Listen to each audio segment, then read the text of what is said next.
cordial saludo, mi nombre es Madeleine Alessar. En esta oportunidad, como estudiante de la Universidad Bicentenaria de Aragua, cursante de la carrera de Derecho con documento de identidad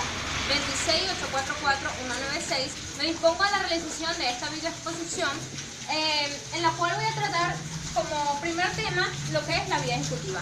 La vía ejecutiva se conoce como un procedimiento especial en el cual el juez apremia al demandado a cumplir, a que el deudor cumpla con la obligación debida. Obligación en cuestión que si era sujeta a término, el término debe estar cumplido y su plazo debe estar vencido. Es decir, que tenga una especie de mora, la cual deba obviamente cumplir. Los principales requisitos de la vía ejecutiva son: debe ser una cantidad de dinero líquida, determinada o determinable a través de un sencillo cálculo aritmético que se pueda determinar dicha obligación.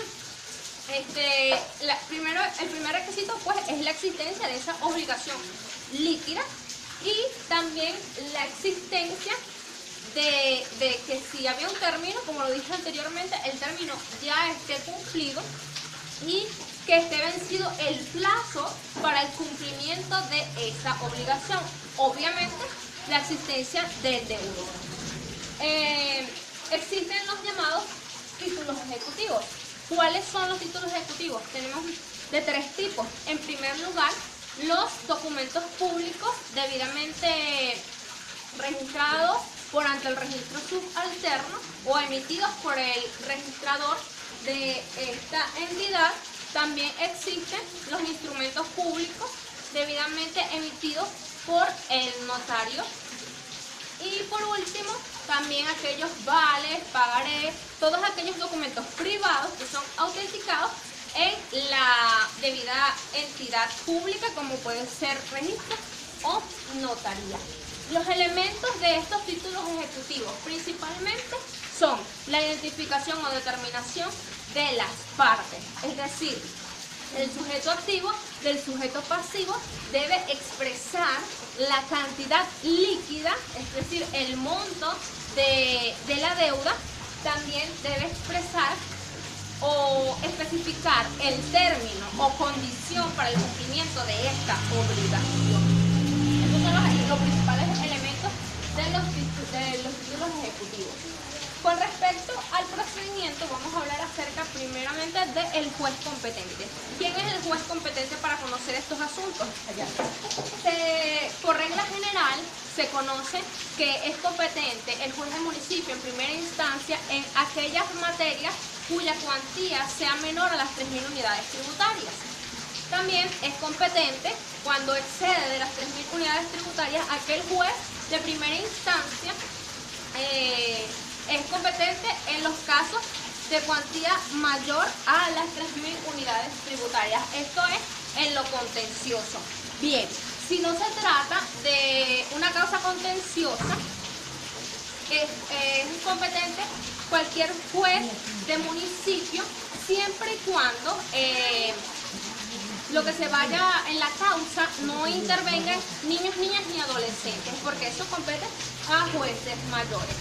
En cuanto al recurso, para el procedimiento de la vía ejecutiva no cabe ningún recurso, o sea, la normativa legal venezolana no establece que deba haber un recurso especial o específico.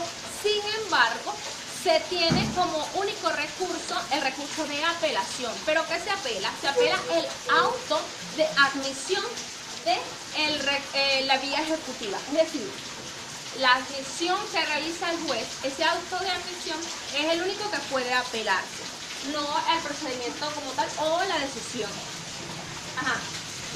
En cuanto al embargo, hay que destacar que cuando se trata de embargo de una cosa hipotecada, el procedimiento es totalmente distinto. La normativa legal venezolana establece que cuando se va a embargar por hipoteca, no debe pasarse por la vía ejecutiva. En cuanto a la suspensión de la misma será una vez embargada la cosa, se realiza el embargo, pero Al momento del remate se da la suspensión y luego procede nuevamente hasta que sale lo que es la sentencia definitivamente firme de la vía ejecutiva. Allí sí se procede a realizar el remate y obviamente la cancelación de la deuda como tal. En cuanto a, hablando un poco más acerca de lo que es la sentencia definitivamente firme, se tiene que, en esta sentencia, básicamente, es la que da el ejecútese, como lo decía anteriormente, de un embargo ya realizado, es decir, cuando inicia la vía ejecutiva se realiza el embargo ejecutivo, no embargo preventivo. Cuando inicia y se realiza este embargo, se hace la suspensión y luego para reanudar al momento del remate es necesario que exista la sentencia definitivamente firme para poder pasar a ese procedimiento, pues el remate, la publicación de los carteles y todo lo demás que debe hacerse para poder obtener la cantidad líquida de dinero necesario para cubrir la deuda, debe esperar dicha sentencia. En cuanto a la prescripción, se tiene establecido que la prescripción es de 10 años. Es el tiempo en el cual prescribe una acción por la vía ejecutiva. Respecto del procedimiento, también pudiera decirse que la vía ejecutiva se inicia por demanda. ¿Cómo es eso? Siguiendo lo establecido en el artículo 340 del Código de Procedimiento Civil, se da inicio a lo que es el procedimiento por vía ejecutiva. Y también en los siguientes artículos del Código de Procedimiento Civil se establece un poco más a detalle lo que serían estos procedimientos. Ahora bien, con respecto a lo que es la intimación se tiene como un mandato que se ejerce con el fin de provocar una reacción. Y esta reacción es que el deudor cumpla con la obligación de pago. Los principales requisitos para la obligación, los principales requisitos para el procedimiento de intimación son la existencia, son muy similares a los de la vía ejecutiva, son la existencia de una cantidad líquida determinada o determinable para poder, que exista esta cantidad para que pueda existir el pago o la intimación del deudor a pagar. Eso es uno de los principales requisitos. En cuanto al procedimiento de la intimación, este se comienza igualmente por demanda, en el cual el demandante realiza la solicitud al juez, pues necesito que intimes al deudor a que cumpla con la obligación, con la responsabilidad que tiene conmigo.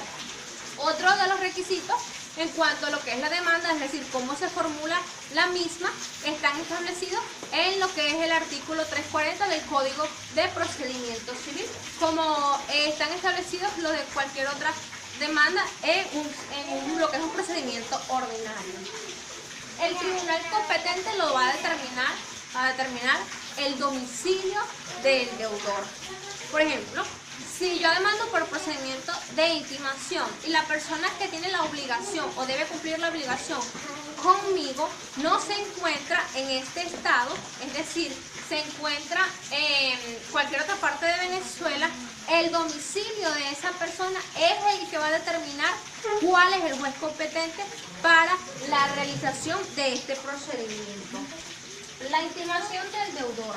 En cuanto a la intimación como procedimiento o como ese llamado al deudor a que cumpla con la obligación, abre puerta a que él mismo realice la oposición y también a que haya una contestación de la demanda. Recordemos que este proceso da apertura con una demanda, debe existir contestación para la misma y en el caso de la oposición también puede darse, pero sí todo debe hacerse dentro de lo que es el lapso del procedimiento, no antes de declarar, de que quede establecida la intimación como una sentencia definitivamente firme. En cuanto a los efectos que produce el procedimiento de intimación, primero da por intimado al deudor. simple y llanamente el mandato de intimación te dice, hey, tienes que pagar. Eso es uno de los principales efectos. Otro de los efectos que produce el procedimiento por intimación es que da apertura a los lapsos. Primero, lapso de contestación de la demanda, lapso de la oposición con respecto a la intimación. En segundo lugar, destacar que el procedimiento es muy sencillo. Una vez que se demanda por intimación, el juez realizará la compulsa, lo que es el decreto de intimación, y el alguacil va a proceder a la citación del intimado. Esta citación no es como las demás. La citación a ese intimado debe contener lo que es la demanda como tal, en la cual se le intima qué es lo que se le está intimando, es decir, como tal, desnuda, la situación desnuda lo que es el procedimiento de intimación o la intimación como tal al deudor, para que él mismo pueda acudir a los lapsos que ya mencioné, a los lapsos de contestación de la demanda y los lapsos de la oposición, si es el caso de oponerse respecto al procedimiento de intimación. Con respecto a la oposición de la intimación, se tiene que, la oposición debe hacerse de una manera no necesariamente fundamentada. Explico. Muchos legalistas, específicamente en lo que es la parte de la materia civil o la rama civil, ponen en entredicho lo que establece la ley con respecto a la oposición a la intimación. Pues la ley no establece en ningún momento que el deudor, para oponerse a la intimación, debe presentar razones por las cuales lo haga. Simplemente me opongo, no quiero o no voy a cumplir con esa obligación, no voy a cumplir con este llamado o este mandato de intimación. Sin más ni menos, no es necesario ninguna otra formalidad o cosa al momento de la oposición. Lo que sí debe tener en cuenta el deudor es que existe un lapso para la oposición, como para la contestación de la demanda, existen lapsos.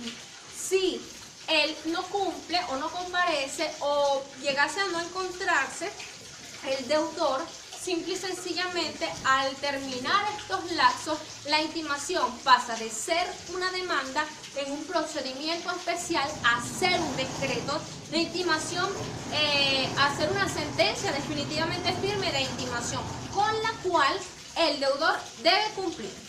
Si él responde y se opone, el procedimiento no pasa de allí, pero si no lo hace en los lapsos requeridos, debe cumplir con lo que se le está intimando. Por último, se había olvidado mencionar las diferencias de la vía ejecutiva con respecto al procedimiento ordinario.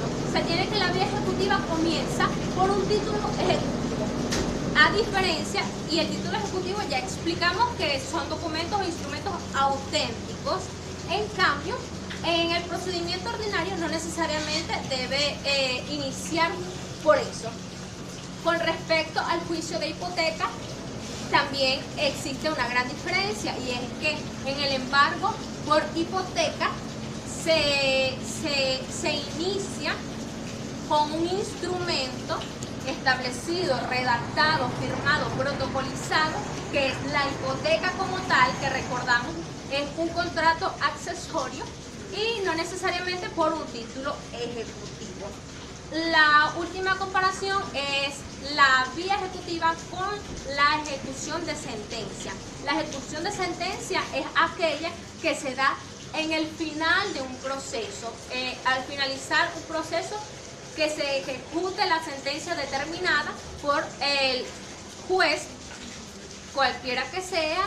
En cambio, en la vía ejecutiva, el embargo se realiza durante el procedimiento y no al finalizar el mismo. Muchísimas gracias, esta ha sido toda mi exposición. Aleluya.